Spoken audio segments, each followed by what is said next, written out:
ওহুদের ময়দানে যুদ্ধ চলতেছে, বেলাল আজান দিতেছে, হঠাৎ করে কানে আওয়াজ আসতেছে ওহুদের ময়দানে নবী নাই। বেলাল আজান বাদ দিয়া দৌড়াইতেছে, টুপি পইরা গেছে, বেলালের খবর নাই। নবীর মোহাব্বতে দৌড়াইতেছে, আমার নবীর কি হালাত। একজন মহিলা নবীর বড় আশিকা, খবর শুনছে ওহুদের ময়দানে নবী নাই, দৌড়াচ্ছে। ইহুদি বেঈমানরা কয় তোমার পোলাটা মইরা গেছি।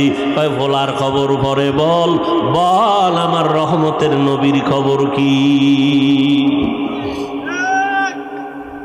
নবীর জন্য নিবেদিত প্রাণ একজন আল্লাহর বান্দি, ওই নবীর মোহাব্বত অন্তরে জমা করে নাও রে বাবা।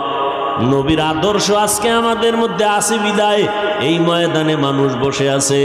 নগদ কিছু হাতে তো দেওয়ার কোনো বয়ান এখানে হয় না, দেখানোরও হয় না। জান্নাতের বয়ান চলছে, দেখানো যাবে না।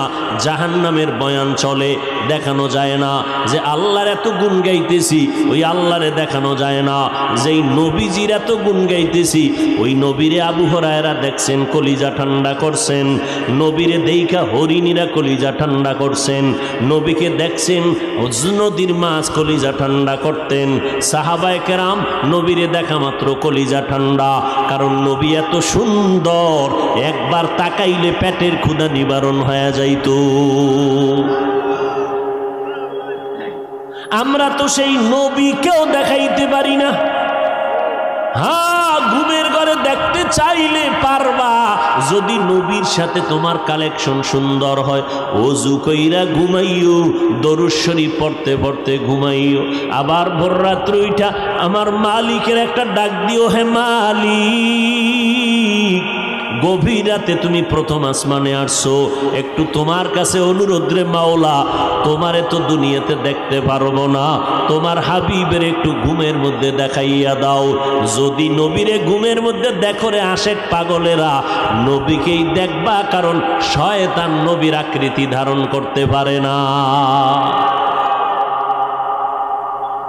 নবীরে দেখার মতো বান্দা এই জমিনে এখনো আছে না নাই?